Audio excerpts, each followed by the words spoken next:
Oh boy, oh boy, oh boy. Here we are again. Aren't we all hypocritical, guys? I mean this seriously. This week, Candace Owens exposed an alleged plot to have her assassinated by the president of France, Emmanuel Macron, and his wife. Now, this is an incredible story because, well, we cannot.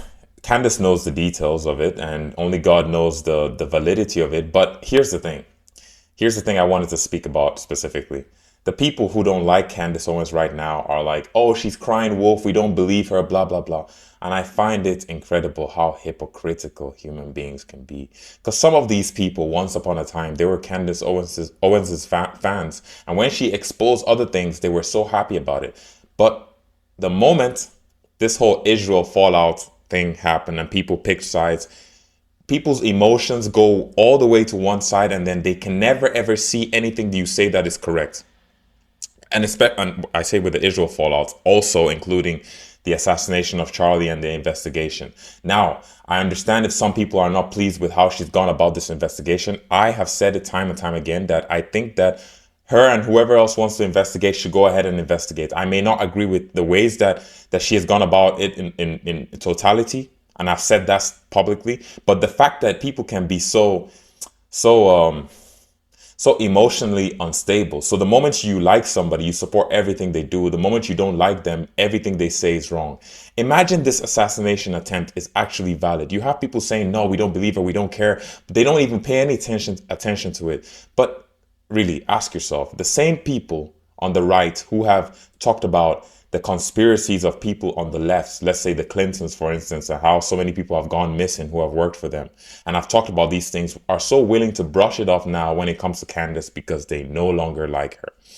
And furthermore, how else could Candace combat a potential assassination attempt on her life but to make it public? Because when she makes it public, it puts pressure on the people who allegedly are trying to kill her to the point that they probably have to call it off because now the public knows about it. I think it's crazy that we cannot just put aside our differences sometimes just in in pursuit of justice or the truth. At least be willing to listen and take into consideration what's going on. I mean, do you think it's so far-fetched to imagine that a president of a country can want us to have somebody assassinated? Listen, a sitting president is suing a podcaster in another country for making claims that they dispute. Think about this. I don't know how often we've ever heard of such a thing happen. So if they're willing to do that and they're willing to have the president of the United States call her to ask her to tone it down regarding them, what makes you think that it's far from the realm of possibility that they would want to take her out? I mean, seriously, guys, let's get real here. Don't just put your feelings above everything else. I don't agree with everything that Candace may say or do. And like I said, I don't agree with anything that anybody may say or do. I often don't agree with things that I say or do in retrospect.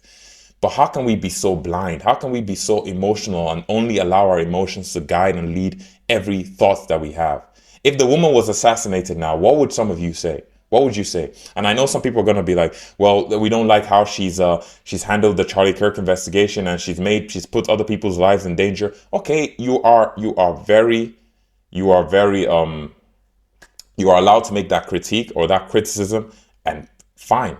There's no problem with that. But just because you feel one way about something a person has done does not mean you can neglect everything else that may be unjustifiably done to that other person. Come on, we need to be reasonable and rational here. But as you often see on the internet, once people take a side, people just stick to whatever side they're on no matter what and are not willing to compromise or change or bend a little bit. Nobody's really in pursuit of the truth. Everybody is just in pursuit of what makes them feel good. I've said this 1,000 times.